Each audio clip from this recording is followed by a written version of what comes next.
Council distributes funds from the Student Activities Tax. This is distributed into a number of different projects that CC works on throughout the year. This module will focus on 3 ways student groups can obtain funding: subgroups for full year funding, co-sponsorship for specific events, and the general fund, used for one-off requests. Let's start with subgroups. A subgroup is any Williams College group recognized by College Council, ranging from a cappella groups to club sports. Subgroup funds are divided at the beginning of the year, so all subgroups must submit a budget in September. Check the CC website to see this year's deadline. Here's an example of a projected budget. Note that this group indicated what their most important budget lines were. It's important to do in case CC is not able to fund everything you ask for. It's also important to be specific. Who's being funded, and for what?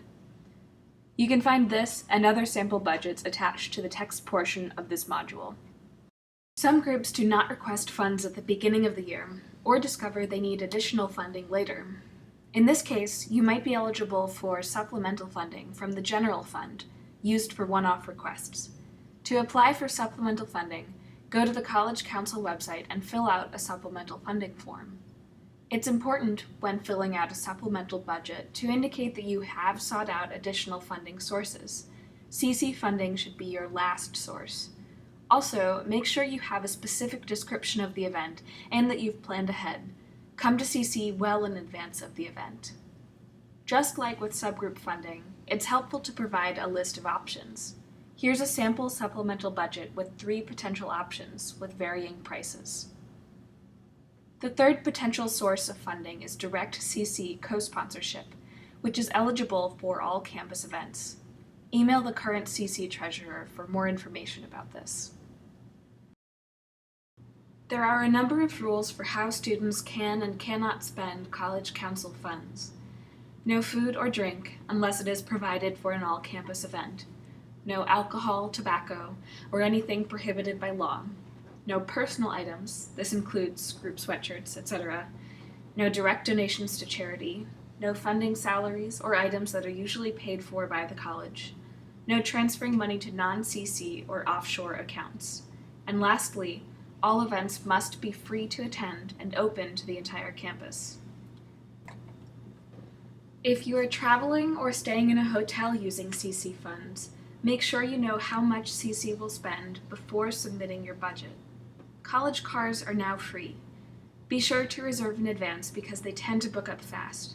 Personal cars will be reimbursed at 17 cents per mile per car.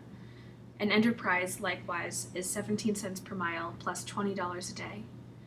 When using Enterprise, be sure to contact Ellen in the OSL to use the Williams College Enterprise account. Do not pay with a P-card in advance.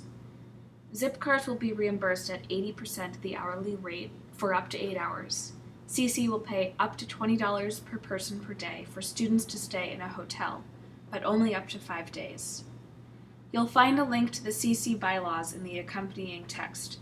Make sure you know what CC can and cannot pay for.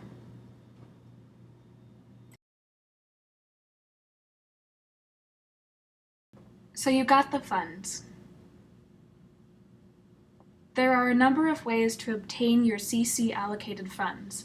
Your first stop should always be P-cards, as they are the easiest payment method. We want to avoid having students pay out of pocket. We'll go into P-card training in more depth on the next page. Treasurers should also get familiar with PeopleSoft financials, especially if you use an annual subgroup budget. This is where you'll find your group's account balance and previous transactions. If you are unsure of your group's department ID number, you can find it on the College Council website. Be careful when using PeopleSoft to check your account balance, as it can lag behind actual purchases. Always keep your own budget records separate from PeopleSoft to prevent overspending. It's also possible to make direct transfers, also called journal entries. These are used when transferring money directly from one account to another.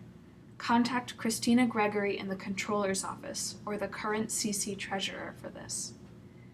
Another way to pay for services is through invoice payments, which are generally used for reconciling services that have already taken place.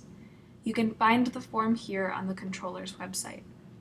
This is also where you'll find the cash deposit form, if you need to deposit cash you've accrued. There are repercussions for bad accounting, including inability to use P-cards and discontinued access to CC funds, so make sure you do not overspend your budget. If you have any additional questions about how to obtain or access CC funds, please email the current CC treasurer.